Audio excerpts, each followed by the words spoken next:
The magnitude of September 11th and the magnitude of the crackdown on the Muslim community, I don't think that the community was prepared for it. The democratization of basically information, sharing of information has been helpful. Like if you are an American citizen, you could critique America as much as you want, but you cannot critique Israel. It's permissible for Israeli citizens. It's not permissible for you. Genocide, ethnic cleansing, apartheid, discrimination. Would Jesus want that? You could basically approach religion from an identitarian perspective, and you could approach religion from moral, spiritual perspective. So anyway, we are dealing with a lot that needs to be sorted out. But as I said, Islam is meant to be a witness and refuge, a witness to the truth, and a refuge for people who accept the truth. Bismillah, alhamdulillah, salatu rasulillah. Welcome back to our program. We have a very, very special guest. And I'm embarrassed to say that this is the first time we're meeting face-to-face. I would have preferred a more private setting and just a more, maybe only conversation or anything like that to benefit from your knowledge. But you are someone that I have benefited tremendously from through your work that is written and online. And I look up to you a great deal. So I'm very honored to be here with you today, and I ask Allah subhanahu wa ta'ala to elevate your rank and to preserve you and to make all of your efforts weigh heavily in your scale on the Day of Judgment. One thing that we were talking about off camera were sort of the parallels but differences in American society between now and the aftermath of October 7th versus the aftermath of 9/11. Could you tell us what was your experience of 9/11? Where were you? What were sort of the feelings that were going on through yourself and the Muslim community at the time? Bismillah, alhamdulillah, salatu wassalamu ala rasulillah wa alihi wa sahbihi wa man wala. It's my honor to be with you. Jazakallah khairan for the invitation. I was here in the 90s. I was in this area, the tri-state area, New York in particular, in the 90s, and I had just moved to Minnesota in 2000. So I was new to Minnesota at the time. So the chief medical officer of the hospital I was working at came and told me about it, and he was actually very kind, and he said, we just want to make sure that you're fine and that you feel safe. And then a few days later, somebody from the FBI came by and... To make sure that you feel safe, right? Just to make sure that I'm feeling safe. They went to HR, that's Human Resources, and they basically asked about me, and then I came down and talked to them. I didn't appreciate it because they could have messaged me or they could have called me, they could have come to my home, but to come to the workplace was a little bit suboptimal. But at any rate, the people that I was working with had known me for about a year prior to this. So they were nice and supportive. So that's my personal experience, when this happened. I think that the community was unprepared for this. To a great extent. It posed a lot of challenges and opportunities. One of the positive outcomes is that prior to this event, people would consider someone like me like too conservative to be supported or too conservative to stand up for. And then after September 11th, the crackdown on different Muslim organizations and different Muslims of different backgrounds and orientations made the Muslim community feel that no one is excluded or no one is considered like a moderate Muslim. So just for clarification, you're saying that you felt like the Muslim community would not have supported someone so conservative until after 9/11? Yeah. So because the Muslim community is certainly not a monolith, and some people from the Muslim community would consider my discourse, I guess, which many people would believe to be moderate, I guess, and some people may even consider it more than that. But, many would consider it too conservative. And they wouldn't stand up for that type of discourse. But after September 11th, there was oneness, unity, and there were many manifestations of that. I did later have my own sort of ordeal that people had felt, my views on particular issues could not be supported. But generally speaking, the September 11th brought us together and made us feel that we are in this together and we should support one another. Certainly, we should not support any injustice or any wrongdoing, because that's not what Islam is about. That's not what Islam teaches us. The Prophet ﷺ said, "Unsur akhaka zaliman aw mazluman," give victory to your brother, whether he is the oppressor or the oppressed. And they asked the Prophet ﷺ, how do we give them victory if they are the oppressors? He said, to stop them from their oppression, to stop them. So that's what Islam teaches us. But on the other side, it made us more concerned about survival than anything else. And Islam is meant to be much more than basically a religious identity. Islam is meant to be a witness and refuge for Muslims and non-Muslims. And that part, I guess we need to revisit that.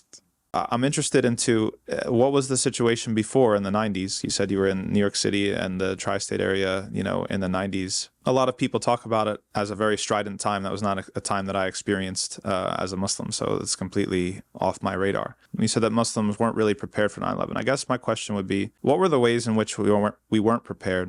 What was the flavor like before 9/11 in a place like New York City? And how does that relate to today? You have to understand the Muslim community in the United States. Although there is history, Islam does have history in the United States. But when it comes to the numbers of Muslims in the United States, particularly, I guess, in the 70s and 80s, many people started to immigrate, but this was like an immigrant community largely. Certainly there was the indigenous community, they were more established than the immigrant community, but when it comes to numbers, the numbers were not there for the community to be really impactful and to have the strength of numbers. Well, there is strength, quantitative and qualitative strength, but there is certainly strength in numbers. And the numbers were not there, and the immigrants who came in the 70s and the 90s, these are economical immigrants. They came here to pursue a better life, mostly. I'm not saying all of them. I'm just saying mostly that's their concern and that was their focus. But at the same time, they also wanted to be Muslim and they wanted to transfer their Islam to their progeny, so that they were concerned about building masjids and surviving within those small communities. Collective efforts, planning for the community at large and things of that nature. Certainly there were people that were doing this work. I can't deny that. And more outside of the tri-state area, I guess. The tri-state area receives the fresh immigrants. And in the 90s, I was in New York. I was in the tri-state area. Maybe there were greater efforts elsewhere. But still, the sort of the magnitude of September 11th and the magnitude of the crackdown, justified or unjustified, that's a different issue. The crackdown on the Muslim community, I don't think that the community was prepared for it because it's, these are new people to the country, mostly. I don't deny the presence of, indigenous Muslims, but the immigrant ones are new to the country and their concerns, what they came here for, their understanding of the American realities was limited. So to a great extent, I was one of them. And I just wanted to emphasize an important point here, that when we criticize da'wah or criticize dua and so on and so forth, which we may do as, the discussion, gets into that, it is extremely important that we are turning the lens inward, because we're not talking about other people from a position of superiority. We're critiquing ourselves and we're not exonerating ourselves from any of that. And the second thing that is important also is to maintain a sense of positivity and optimism, because this is what Islam is about. You need to be positive and optimistic, but that should not overshadow your ability for introspection and self-criticism. So if we do criticize, the da'wah and the Islamic work here in America, we're doing this as part of it, and we're doing this for continuous improvement while maintaining, our hope that this is the religion of Allah subhanahu wa ta'ala and Allah subhanahu wa ta'ala will support it. Maybe let's talk now about the current environment and where we've gotten to. There are some interesting parallels to 9/11. There were many things rhetorically that were attempting to draw parallels between the two in order to justify what would eventually become the genocide, the massacres of Gaza, the escalation of everything that's gone on. And there's similar dynamics when it comes to maybe the resuscitation of this war on terror, quote-unquote counterterrorism perspective that the government and the security forces have, the criminalization of Muslims, right? There's There are forces that are attempting to criminalize dissent on this particular issue. Anybody who disagrees is an anti-Semite, is a Hamas supporter, is a terrorist. That's the attempt. So there's a feeling like we've been here before. But there also seem to be differences. There is a big difference between something happening on American soil and something not happening on American soil. There's also a big difference between sort of the undeniable horror of 9/11 and the confused narrative of what actually happened on October 7th, and a lot of people questioning the official narrative and what actually happened and what didn't happen and who's responsible, etc. And so I'm interested in your thoughts as to where we sit today. What are sort of the opportunities that we see for dawah that have come about because of everything that has unfolded? And then maybe what are some things that are opportunities that we're missing that we need to, or things that we should be careful of that we're not taking into account? I think the fact that more people are getting more of their information from social media has been to some extent helpful. Despite all of our grievances against social media, the democratization of basically information, sharing of information, has been to some extent helpful. So not all the people are tuning into like MSNBC, CNN, Fox, and people are getting some information from TikTok and very sort of places of that nature that are not sort of corporations that are controlled by big money. So individuals posting on Facebook, despite the shadow banning and all of that stuff. But certainly the people in America, non-Muslims in America, are still able to get some real information that's undoctored through social media. So that has been positive. And it's quite obvious that the people are trying to create this confusion and to blend between anti-Semitism and anti-Zionism, and or basically critiquing Israel becomes like an anti-Semitic crime, which is extremely strange because critiquing America is not a problem. Right. Critiquing Israel is. Like, if you are an American citizen, you could critique America as much as you want, but you cannot critique Israel like Israeli citizens do. Mm. This is prohibited for you. It's permissible for Israeli citizens. It's not permissible for you as an American citizen, which is very weird. But it also reflects the nature of the relationship between America and Israel. Some of it is strategic, although it's starting to make less and less sense from a strategic point of view. Some of it is sentimental. Some of it is just the effect of certain lobbies that have influence and control, and not just lobbies, but people of influence that basically direct the public opinion in America, or steer the public opinion in America concerning this particular case. And those people are not necessarily Jews, to be clear. Certainly many of them are, but it's not limited to Jews. And I have posted recently on Facebook, like, all communities here stand up for justice and defend all communities here, and there is no room for anti-Semitism. Certainly Sam, the son of Noah, did not only have the Jews as his progeny. But aside from that discussion, we're against the targeting of any community, and we should basically stand together against that. But to critique Israel should not be to critique settler colonialism, to critique apartheid, to critique discrimination, to critique genocide. You should have the right to do that as an American citizen. I think if there is any freedom of speech, if there is any meaning for the concept of freedom of speech, critiquing those things should be granted and guaranteed. So it's not like September 11th. I think the community is better prepared because the community has gone through September 11th already. So the community is better prepared. It's in a better position, whether it's in the indigenous or immigrant community. But the community is more mature than it was during the September 11th. And certainly it's a completely different event. It's a completely different event of different nature. And we're not making comparisons between sort of October 7th and September 11th, like any factual comparisons. But certainly this is an event, and that's an event, and they do have an impact on the Muslim community here. And some of there are similarities between the impacts. So I think the community is better prepared, and I'm hopeful that the community will seize the opportunities that this event offers. What do you think about, You highlighted several absurdities, right, that I think a lot of Americans that aren't Muslim are picking up on. The absurdity that you can't critique a foreign nation, the absurdity that to critique a foreign nation or the actions of its government would be something akin to racism or bigotry. And that seems, at least in the online sphere, to have created a unique dawah opportunity where a lot of people are now questioning this and they're curious about Islam.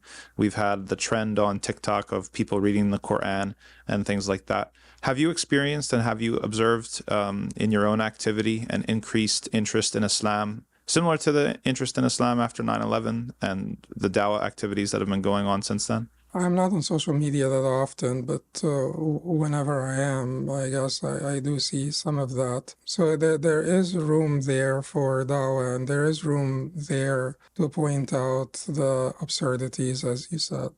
Because at the end of the day, the tributaries into this American sentiment towards Israel, or the public sentiment towards Israel, they come from different places. And sometimes they come from places of bigotry and racism or superiority. So you have the Judeo-Christian heritage, and then people that sort of subscribe to this heritage more. And you have the Enlightenment heritage here in the West and the Judeo-Christian heritage. And there are people who subscribe to this, and there are people who subscribe to that. But mostly people are subscribing to a blend of them, sometimes with more of the Judeo-Christian heritage, have like a central role in their thesis. Sometimes the Enlightenment has a central role in their thesis, and sometimes they are quite mixed. So people who subscribe more to the Judeo-Christian heritage, they call it the Judeo-Christian heritage, although you may think that Islam would be closer to Christianity in many regards. But that is the definition that they prefer to use, so I would use it. Judeo-Christian heritage. So people who subscribe to the Judeo-Christian heritage, and all religionists, and we're not exempt from this, you could basically approach religion from an identitarian perspective, and you could approach religion from moral, spiritual perspective. So there are many people who subscribe to the Judeo-Christian heritage that don't have the piety of religiosity. They have the zeal without the piety. And those are the most dangerous people. Whether they are Christian or Muslim or Jews or whatever they are very dangerous people. You add to this some of the apocalyptic mythology that they have about the end of times, and then you have like a disaster. You have people who are committed, and people are not educated enough, and I don't know if their priests and pastors are teaching them the difference between the concept of, al-qadar al-shar'i wal-kawni. If you have prophecies, you don't necessarily have to bring them about. So there is al-qadar al-shar'i, which is the legislative decrees of God, and there are the creative decrees of God. So God may create something that he does not like. So you should not be participating to bring that about just because you know that God will create it. He doesn't like it. He will create it for like a higher wisdom, but he doesn't like it. So what you have to go by is the legislative decrees of God, the commands of God. So to bring about like the establishment of Israel at that cost, which is genocide, ethnic cleansing, apartheid, discrimination. Would Jesus want that? Would Jesus actually condone or advocate for that? Is that the only way that he can come down? So that's an issue. That's a big issue that we confront. The other sort of tributary is the Enlightenment legacy. And I don't like confronting every thesis with an antithesis. There is usually a synthesis that is more that is closer to the truth than the antithesis of any thesis. So I don't like to bash the Enlightenment, and I don't like even to bash postmodernism. I like to point out the problems in both philosophical trends. But yeah, the heritage of the Enlightenment, it came at a time where Europe was expanding outside of its territories into Africa and Asia and the Americas and so on. And all the Enlightenment did not basically prevent settler colonialism, occupation of other people's lands, exploitation of other people's resources. I come from Egypt, so we were colonized by Great Britain. And all of the enlightenment in Great Britain and all of the great philosophers did not prevent that from happening. I think the Enlightenment was mixed also with sort of the irreligious or the Darwinist sort of outlook that believed in the stratification of humanity, and that was a very it's a very dangerous concept. If you look at compare between Darwinism and the theistic proposition of being the descendants of Adam and Eve, or at least the Abrahamic proposition of being the descendants of Adam and Eve, it's a completely different outlook, completely different if you believe that we are all the children of Adam and Eve versus believing that we have evolved from apes and then we have different levels of evolution. It's completely different perspectives. So anyway, we are dealing with a lot that needs to be sorted out. But as I said, Islam is meant to be a witness and refuge, a witness to the truth, and a refuge for people who accept the truth. So that is what we need to remind ourselves of. Like, in the midst of trying to survive as a community, we have to remember that we should not dwarf Islam. If we are too little, then we should just excuse ourselves. But we should not dwarf Islam. Islam is much bigger than us. Yeah. And as a medical doctor, I come back to the analogy sometimes, you being a medical doctor, about how Islam is almost a cure, I think, for the diseases that exist here, the theological diseases or the metaphysical diseases that you've brought up, whether you go through the Enlightenment route, the Darwinistic route, the fabricated Judeo-Christian route, because traditionally or throughout history, Christians have been perhaps the harshest on the Jews, yet the discursive forging of a Judeo-Christian sort of heritage is more fiction than fact, really, but it serves certain political ends.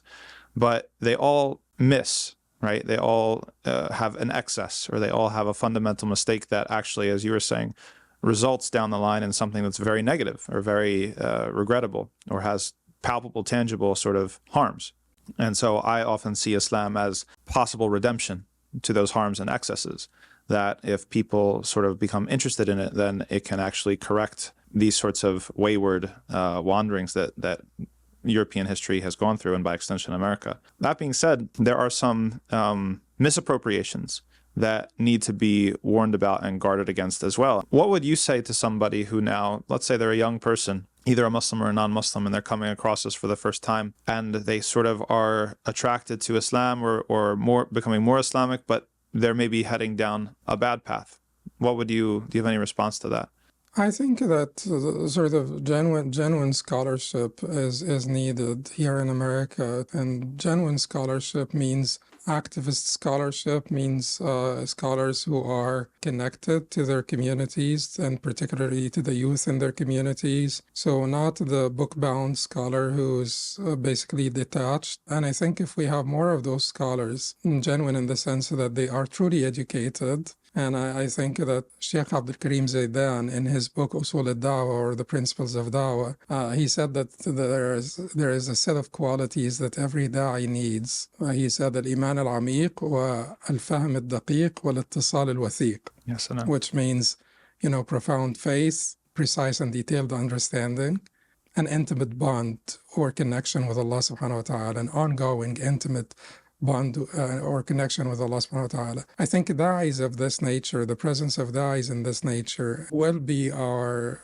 greatest sort of intervention against Muslim children being pulled into extremism on either side, sort of the side of excessiveness or laxity. These are two extremes. So the Islamic moderation needs to be championed and promoted by da'is who have that set of qualities. So producing those da'is and helping people move beyond identitarian faith, which is faith by association, to faith by persuasion, and then faith by experience or experiential faith, where they actually enjoy, they rejoice in their connection with Allah subhanahu wa ta'ala. We need those people. We need the da'is that have the profound faith, not only the knowledge, but the profound faith and the intimate connection with Allah subhanahu wa ta'ala, to be able to transmit this and to be able to help people ascend, rise, because it is identitarian faith or, identitarian religiosity that causes this type of extremism and this type of excessiveness. But once people move beyond this, once people ascend to basically a more spiritual experience of faith, I think that this would help them. How do we do this? By having more of those da'is that are not only graduates of Azhar and Medina University, but who have also profound faith and have an intimate connection with Allah subhanahu wa ta'ala. So we have to remind each other of Allah. We have to remind each other of the deen of Allah and of Allah, of justice, of the beautiful teachings of Islam. And we have to remind each other of the importance of sincerity, particularly dua. They need to remind each other of the importance of sincerity. Their words will be a lot more effective if they're coming out of their hearts. MashaAllah. That's a very profound point. A story that we brought up at the Dawah luncheon that was mostly targeted towards non-Muslims yesterday, one of the points we tried to emphasize was truth over tribe. And the story of Musa, alayhi salam, is very instructive in that, he kind of has that moment where he's called in to assist his tribesmen in the fight. إِنَّكَ لَغَوِيٌّ مُبِينٌ. That's right. And clear misleader. Exactly. And then it becomes apparent that the truth was not automatically associated with his tribe, that somebody from his tribe could be wrong and mistaken. And that was an important point of maturation for him and his spiritual growth. And that's despite all the injustices that this particular person might have basically been subjected to, that particular Israelite. I'm from Egypt, so my ancestors, I guess. You know how the ancient Egyptians have treated them during that time in particular. So there were grievances, and there were justified grievances, but picking up fights every day was not the answer. That's an extremely profound point. We know you have a busy schedule today, so maybe we'll just have one more question. A lot of sort of the reaction within the Muslim community after October 7th, the escalation and the genocide in Gaza has made people work together in a similar sort of coming together that you mentioned after 9/11, that the differences that prevented people from maybe collaborating or working together before have sort of almost naturally, without even maybe a lot of intention, sort of drifted at least out of focus. I'd like your comments about that generally, and about Muslims working together across the aisle, so to speak, different struggle to find the right word. I don't want to just say flavors of Islam, but different sort of traditions within Islam, and people that maybe you're not used to working together with or having any sort of relationship with. What should be the level of cooperation, and what should be people's attitude towards that type of cooperation now and going forward? Certainly, Muslims should always cooperate. Islam has overarching objectives, and we should be all pursuing those overarching objectives. And whoever pursues those overarching objectives with us, we work with them. I just posted yesterday about the Christmas tree, and I said that although as Muslims we must maintain our religious distinction and must not have those Christmas trees in our homes, they remind us of the gradual integration of pagan beliefs and practices into the divinely revealed religion of Christ, peace be upon him. So we do have sort of an aversion to the Christmas tree in that sense, but I don't have an aversion to seeing the Christmas tree in public spaces, because I do not want to see the eclipse of Christianity by atheism in the West. So I will not be part of this, and I will not facilitate that shift from Christianity to atheism. atheism will not be any kinder to Muslims in the West or elsewhere, anywhere. So we work with Christians on sort of common objectives. But when it comes to Muslims, these are the people who say La ilaha illallah Muhammad Rasulullah. How much do you glorify La ilaha illallah Muhammad Rasulullah? What is the weight of La ilaha illallah Muhammad Rasulullah in your outlook, perspective, in your creed, in your thought? And that is my point. How much do you value La ilaha illallah Muhammad Rasulullah? And the people who subscribe to La ilaha illallah Muhammad Rasulullah, that is huge.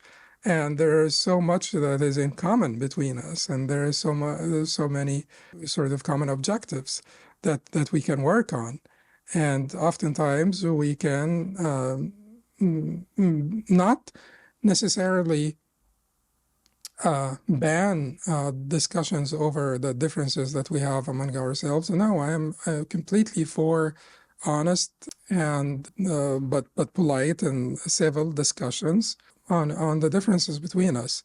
But again, at the same time, polarization is detrimental. The polarization is lethal. And throughout our history, things were not polarized. Now, like it's like the Democrats and Republicans. And that has not been the case throughout our history, because Islam, when we talk about traditions, we're not talking about one thing. We're talking about creed and different traditions within creed. We're talking about, practice, and then the practice of the interior and the practice of the exterior. And then there are with different traditions for the practice of the exterior, which is fiqh. You have different madhahib, and you have the zahiris, and you have the four madhahib, and you have and so on. And then the practice of the interior, which is suluk. It's suluk, tazkiyah, tasawwuf, whatever people call this. And then you have different traditions within this. And then to divide all the traditions into two groups is fictitious, is manufactured, is unreal.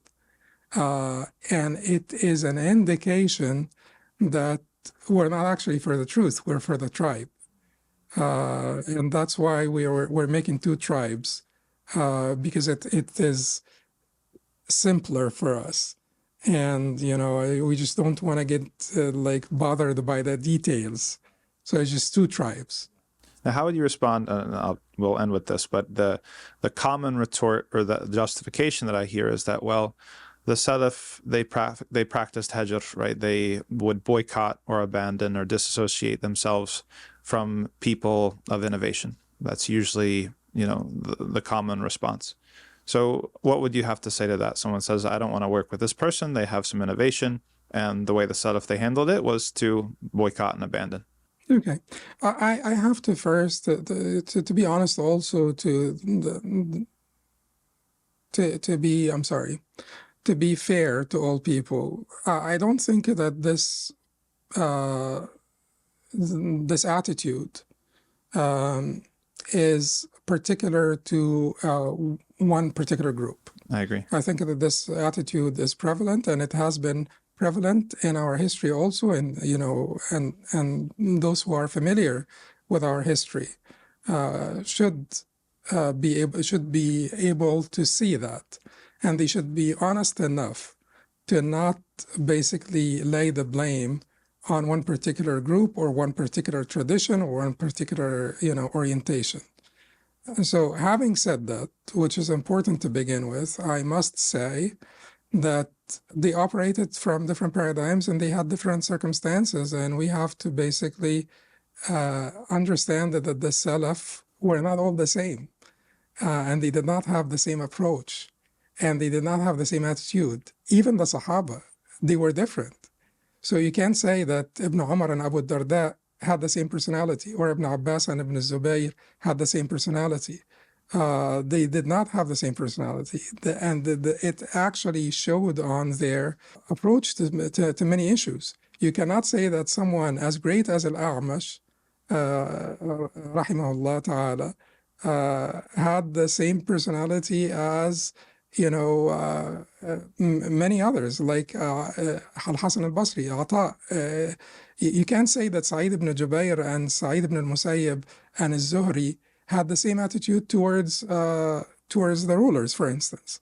Those are all Salaf. So when you talk about Salaf and you try to make a monolith of a Salaf and then monopolize the Salaf and make your understanding of the Deen that of a Salaf, you have to really be aware of what you're talking about. The Salaf were different people. Yes, there are, and I'm completely for this. There are certain features and certain trends and certain principles that we can say represent the Salaf as the sort of righteous generations. Those are trends in creed, there are trends in practice, or principles in creed and principles in practice, whether it's the practice of the interior and the practice of the exterior, and we should always point to them as superior to us. They were basically praised by the Prophet ﷺ. They were given credit by the Prophet ﷺ, and their practices were sanctioned by Allah and His Messenger. So that is true. But that is not to say that they were a monolith in every regard, and particularly when it comes to this particular issue. How do you approach the differences among the Muslim community? And Salaf also tolerated a great deal of the disagreement and dissent. You know what Abdullah ibn Mas'ud said about قُلْ أَعُوذُ بِرَبِّ الْفَلَقِ and قُلْ أَعُوذُ بِرَبِّ النَّاسِ. You know that they disagreed over whether the Prophet ﷺ saw Allah subhanahu wa ta'ala or did not see Allah, and other matters of creed as well, not just a practice. You know that they disagreed a great deal over major issues of practice. Riba at some point, to certain types of riba they disagreed over. They disagreed over mut'ah at some point. They which is temporary marriage. They disagreed over mut'at al-Haj a great deal also, which is to combine the mut'ah, the umrah and the Hajj. And to basically do the Umrah first and then remove your ihram and do the Hajj. So they disagreed over major issues of practice as well. But how did they treat each other? When they had those disagreements. So we have to keep that in mind. The second thing that we have to be aware of is that لا ينكر تغير الأحكام بتغير الزمان والمكان. والعوائد والأحوال, etc. So the change of rulings with the change of times must not be denounced, because you have the overarching objectives, you have the stable principles, but you have a flexible legal framework to adjust to variables. And there are variables. You cannot say that we have the luxury to basically get into those fights that they had when there was a community, when there was the Muslim abode, the Darul Islam, under Khalifa, and then Ahmad ibn Hanbal had the luxury to fiercely fight the Khalifa intellectually, theologically, resist the demands of the Khalifa, but at the same time pray for the Khalifa when he goes out to fight an Amuriyya. So this was a completely different paradigm, and you may not, you would be committing a crime against Islam and the Muslims if you uncarefully transplant practices, by the scholars into a completely different reality, without complete awareness of the context and the objectives that you're trying to serve. That's a fantastic response. May Allah bless you. So just to distill what you're saying that when it comes to certain issues, such as how to treat or interact with the rulers, or how to treat and interact with differences, even if they might be, reach the level of an innovation, that there is not a monolith among the Salaf, that there is differences. And that furthermore, that those differences, we would say, are mu'allala, right? Or they're ma'qul al-ma'na. They were things that were adopted through a calculus of what their effects were going to be. And so then when the time and situation changes, then it's perfectly permissible. It's not like ta'abbudi. It's not something that we don't, even those who adopted the method of abandoning, the people of innovation, not even hearing to them, listening to the Quran, this was not done simply as pure ritual worship to Allah subhanahu wa ta'ala. This was something that was a selected tactic that was supposed to lead to a rational end. Ordaining good and forbidding bad in general is contingent on the maslaha, achieving, procuring the certain interests and certain objectives. And to ordain the good, if ordaining the good would bring about a greater harm, you don't. You just, and this is a sort of an established principle that was defended by scores of scholars, including Imam Tom rahimahullah. MashaAllah. So if somebody wanted to read either in Arabic or English just some further information about some of the diversity between the Salaf on these issues, do you have any recommendations? Yeah. So there are books on the etiquettes of disagreement that could be helpful, but generally speaking, reading the Siyar of the Salaf is extremely important, and I think that it is very important for us as dua in particular to read the history, reading Siyar A'lam al-Nubala. I think that people should read a book like Siyar A'lam al-Nubala. And I think that people should read it from cover to cover, despite how challenging that may be. But I think it is important. It gives you like a different perspective, and it contextualizes things for you. Yes, it's extremely important, and that's a golden advice, because what can happen is when someone claims the Salaf said this, the Salaf did that, they're shifting the burden of proof. Now they're basically relying on you not knowing something to the contrary. Whereas what we're saying is that it's there. You have to go read. If you immerse yourself in all of the data points of the actions and the beliefs of the Salaf, sometimes it's a lot more complicated than maybe some of the grand narratives that people are championing. And even reading one hadith may not be sufficient to have the proper synthesis.